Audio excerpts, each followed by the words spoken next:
Hi, my name is Masha. I'm the blonde from Coding Blonde, and I have an awesome guest today who is going to share her software developer journey and experience, as well as some tips on how she thinks you guys can get into software development or tech in general. Her name is Robyn. She's a computer scientist who lives in Washington, D.C., and you might already know her on Instagram as Programmer.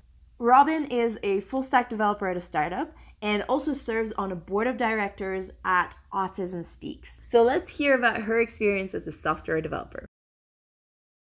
Hi Robyn, how are you?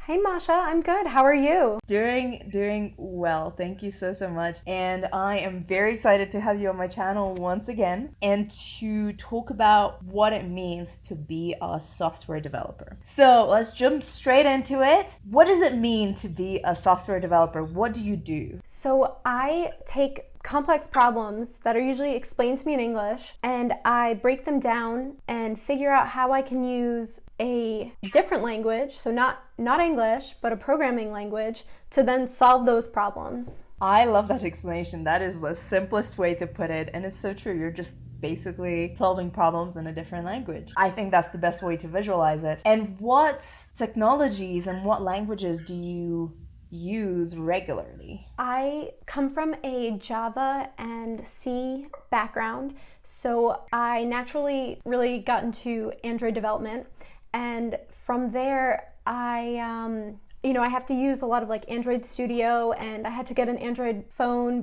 for programming because I use an iPhone. I use also now Ruby on Rails. I use that for work. I'm also really getting into now Salesforce, so like communicating with the database in SoQual, which is just like SQL. And then I am also using MongoDB. So I'm doing a lot of like information architecture kind of stuff and a lot of information architecture planning as well. How did you get into this industry and how did you learn how to code? I first learned to code while I was in school. I was returning to finish my undergrad degree in math, and I took a computer science course just because it was going to fulfill a math requirement. And I fell in love and knew I wanted to be doing that the rest of my life. So I applied to the master's program, took some more undergrad courses my final semester, and then started the master's program like 2 days after graduating. That's an amazing journey, when you just try something out and you realize this is yours. And this is why a lot of people should just try a lot of different things, because this is the way to find your passion. This is the only way to find your passion, because otherwise if you never experience it, you never know what that might hold for you.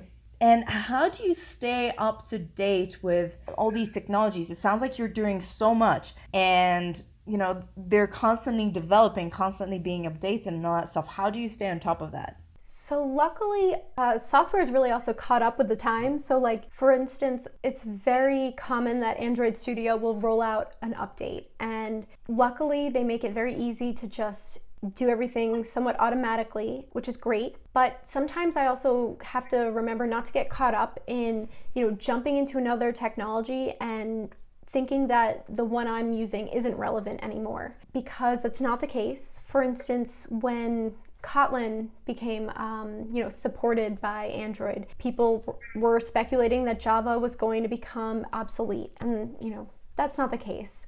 It was a better idea for me to continue focusing on my Java and really mastering that because I was so far along than it was for me to jump into a new language, because I'm not going to get nearly as far as I am now. I've had a much bigger head start. So sometimes it's okay to not get stars in your eyes when there's a new technology that comes out.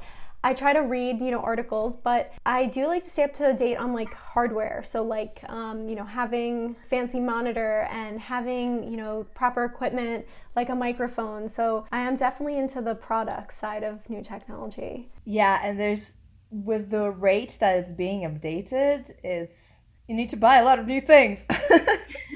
Yeah. And I guess it also helps you as a developer, because then you develop for the new technology. Then you see how things are being shown on the screen. Then you see, and I guess that's why you got an Android phone, right? Because you needed to see. I do have an iPhone for you. But you also got that to experiment and to see how things are displayed, how things are working, and all that stuff. It's great to kind of, I guess, add that user experience part to the development as well.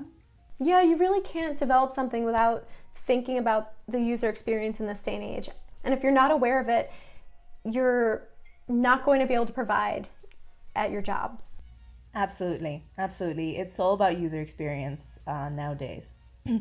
Even when it comes to analog stuff, a restaurant, the user experience is super important. It's just, it used to be called something else. Now it's user experience, basically. And what would you recommend for someone who's just starting their journey into this wonderful world of technology? So for someone who is just starting out, from the learning side of things, I recommend always starting from the beginning, finding, what the very first starting point is. And in many cases, it's not the same for everyone. When I was growing up and my peers were growing up, women really weren't given that computing, I guess, background or experience that boys were growing up. And, I'd never even heard of computer science until a year before I started the master's program. And it's important to remember that like a lot of terminology in computer science like really has never been spoken to someone who doesn't have that computer background. So often it involves like learning about how your internet works and how, all the terminology of like computer science and programming and what they all mean, and then going from there. But like taking it slowly and going step by step, because it's all cumulative. So you really need to start from the beginning. I love that. It's so true. You have to go back to basics and really understand how everything works, including how the internet works, because then you understand how things are pulled from a server and why they're displaying the way they're displaying and just how everything works. I find that a lot of people who find programming to be their passion really love to put things apart and really understand how they work. It's so true. You need to go back to the basics to really understand how things work. Thank you so much, Robyn. This was very, very interesting and super insightful, and I hope the audience now has a better understanding of what a software developer does and what you do in particular, because it's very important to kind of visualize and to understand these things and, going back to the basics and pulling things apart. Thank you. Thank you so much. Thank you. It was so much fun being on here. Thank you so much, Robyn, for sharing your thoughts and experience on the topic, as well as some tips for people who want to get into technology.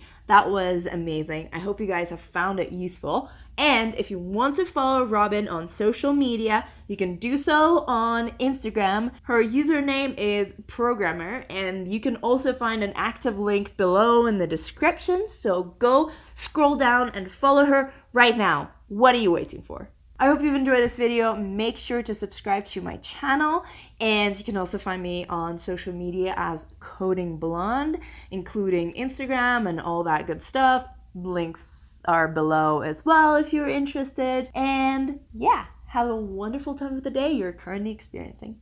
Bye.